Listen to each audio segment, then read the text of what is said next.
Hi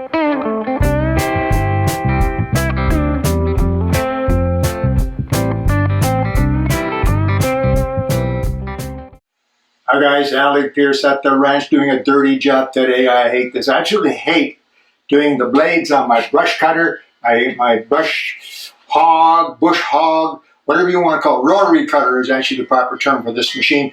I have a 72-inch Land Pride, fantastic machine, very, very well built. I've had a couple other ones in the past. This is really a good machine, but they all suffer from the same problem.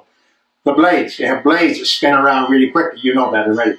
And they go around really, really quickly, and they cut down grass really, really well, and they cut down small weeds and bushes and so really well. They also cut down an inch and a half, maybe 2-inch trees as well. Not really quite as well, but they do, and they chop through it and knock it down. And occasionally they cut down rocks. No, they don't cut down rocks, but occasionally the blades will swipe into the ground, and once in a while the swipe into the ground is a damn rock there. We're very rocky around here. Anyway, the point is this. Over a period of time, if you use your bush hog very much, the blade's going to get destroyed. Destroyed. I'm going to show you a blade that's been destroyed. There it is. Destroyed blade. There it is right there. Can you see that, Diana? Can you zoom in? I'm going to move it a little bit. Can you see the nicks and the scratches? Look at the big gouge out right here and so on. So this blade is toast. This blade wouldn't cut a piece of grass. If the grass was wet, the blade was going really, really fast, and it had two people helping. This is about how to sharpen the blade. You take it off and you put it back on your own. This is how to sharpen the blade. And you've seen the blade that I had there. It's toast. Gone. The proper way to sharpen a bush hog blade is to ensure that one side, the bottom side of the blade is flat. It has to be as flat as possible. Flat. The top side has the bevel. So the bottom side is flat. The top bevels into it to give it a bit of a sharp edge. Now this is not razor sharp. You're not going to cut yourself on this blade, but it's relatively sharp. You can swing it at a tree or something, it'll make a nice gouge in the tree. Okay? It's hard to describe exactly how sharp it should be, but relatively sharp. The reason for that is very simple. This goes at high speed and it hits a lot of bushy material, grass, twigs, leaves, and sometimes harder things. If the blade is razor sharp, like a knife or a razor blade or a butcher knife, that blade will almost instantly start to bend and break, even if it's just relatively thick grass. This has to cut fairly thick grass and sticks. So it's not a really, really sharp blade. Relatively sharp, and the high speed is what cuts. So the back side of this blade has to be flat. The top side, the cutting edge, has a slight bevel. It's like any mower blade. Bottom is flat, top side has a bit of a bevel. How do you do that? Well, the first thing you have to do is get rid of all those nicks and bangs and so on. So what you actually do, remember, you can get in here close again, Diana, please. You see, this is what this blade looked like before. See the nicks and the grinds and so on? And what I've done is I've used the angle grinder, and I've taken that out. It's not perfect, but it's relatively straight. I'm taking all those bad, look at that one there, all these bad gouges out of there. And that's done very simply. Mount it firmly in the vise. Let me show you. Mount it firmly in the vise. Put on your safety glasses and gloves. Always wear gloves. Just over there a little bit tighter like so. And you want to get that edge fairly straight. Get those really bad nicks and gouges out. So literally you put it into that edge facing straight up, then take your angle grinder. This may seem counterintuitive. You're trying to make an edge on it. I'm taking the edge off. But no, it's not counterintuitive at all. You got to get that, all those nicks and bends off of there. So take your angle grinder, always use a handle, and then use your body. Don't go like this. You'll scoop it. Use your body. Hold it tight to your body and swing. That'll keep it straight, just like this.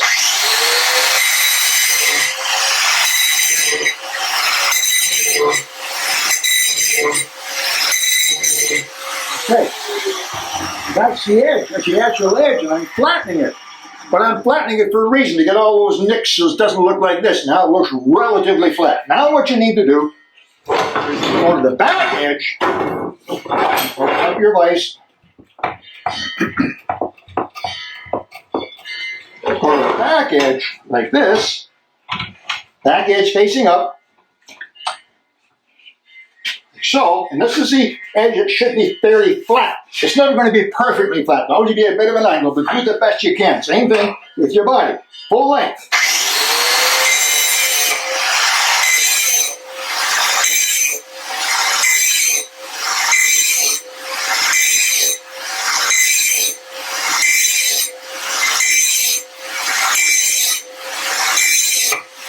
eventually,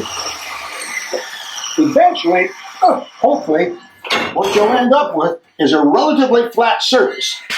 Fairly flat on there, and if you can take a look, I don't know if you can see it up there close. Can you see that really clean part I just did? Mm-hmm. The whole thing would be one flat piece of ground metal, and it'd be quite flat across it. It should not be a sharp bevel heading into the edge. It should be as flat as possible. Don't worry about taking off metal. That's what you're supposed to be doing anyway. After you've got that fairly flat, and you got the leading edge fairly smooth, all the big nicks and grinds out, and now you make your edge. And the edge is just as easy. This is where you have to be careful. A couple of things you have to be careful of. First of all, you do not want the grinder held in one place for any length of time at all, even a second. The grinder, I might make that a bit tighter. The grinder will quickly burn the edge. And if the edge gets burnt, what happens is you've taken the temper out of the metal, made it soft, and right where you burnt it, it'll chip almost right away. So you have to go across there fairly smoothly, fairly quickly, like so. Same thing, use your body, and this is where you get your bevel. Bottom is flat, this is beveled. Just like this.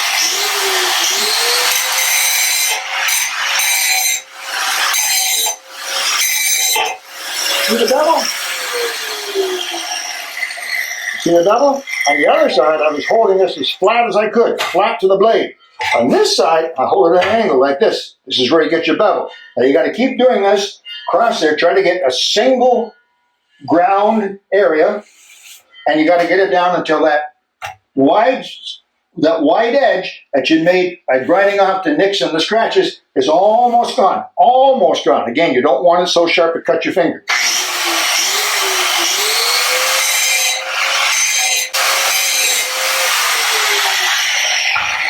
I'm not nearly done. Oh boy, getting old. Not nearly done. But if you can look at that now, you can see what I've managed to do. Come up here if you can, right up here. You see that this back edge is straight as possible. Okay? And this leading edge or top edge, when it's on the mower, this would be the top edge, slopes into it like that. I've got to do some more grinding because you can see there's still a wide area there where I've ground off. I have to do more grinding until eventually this leading edge is at a slope and slopes right in to the flat edge. I hope that's clear. That's what you have to do. It's not hard, just dirty work. Take your time. Don't grind the edge until it burns, and just keep at it. Doesn't matter how much of metal you take off. Take off as much as you need to get what you want. Again, don't make it a razor sharp edge. When you get down quite close, stop. You can take your file afterwards if you want and clean it up a little bit because it will be a little bit rough. Clean it up and you're all set to go. One last thing. I say take off as much metal as you want. Do that.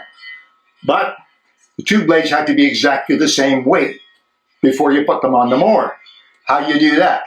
There's two ways. Go and buy a cheap postal scale. A little cheap postal scale, $5 or $10, and you can actually set the blade on the postal scale. It will tell you exactly in grams or ounces exactly how much the blade weighs. For the other one on, they got to be the same. The other way, which is pretty simple, I'm going to show you in just a minute. The way I do it is pretty simple. I do it right here in the garage. How do you make sure the two blades are exactly the same weight? So what if they're not the same weight? Well, then you got to go back and grind some more. It's just that simple. The heavy one, obviously. The one that's heavier, go back and grind it some more, make it smooth, make it flat, and shape that sharp edge until they are the same weight. They have to be very, very close to exactly to the same weight, or your machine will vibrate. Okay, hang on a second. I'll show you how I balance the two blades myself. So now you have to balance them. How do you know if they're exactly the same weight? Well, as I mentioned earlier, you can get a postal scale and weigh them. But here's an easier way. Get a piece of wood, just like that. 2 feet long, 3 feet long, doesn't matter. But one hole near the top edge in the middle.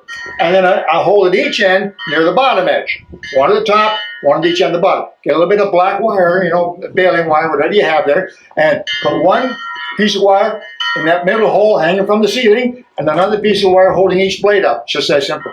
Now this is a matched set of brand new blades. Everybody thinks when you're using a beam scale, I used to teach this stuff in science years ago, when you're using a beam scale, that if it's straight across and hanging there, they're perfectly balanced. No, that's not the way you use the beam scale. If you know anything about science at all, you know what actually what you do is you get them swinging, like so.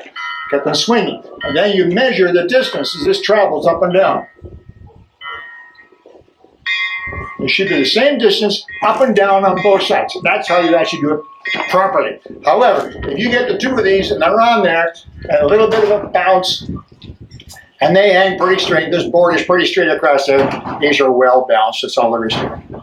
Really that simple. Now, while I have this brand new blade out here, I want Diana to come on in here. I want you to take a look. And you can see, here's the blade. So that the back side, the bottom side of the blade, you see is quite flat. There's no bevel in there. The top side, can you see it there? Can you see that bevel? Right? See the bevel? That's where the bevel is there. The back side is flat. The top side has the bevel, which makes your sharp edge. Now also take a look at this sharp edge, what they call a sharp edge. That is not a sharp edge. I don't know how thick that is. It's a good 16th, not an eighth, but it's a good 16th once that paint comes off, about a 16th of an inch. So it's not sharp. Okay? Brand new blade. So there you go. There you go, guys. That's how you actually sharpen the blade. And that's how you balance it. And that's what you need to know to take care of your bush hog. I hope that added to the other guys who show you how to take the blades off and on and so on. I hope that adds up to something worthwhile so you can now sharpen your own blades. Okay, gotta go cut some grass. See ya.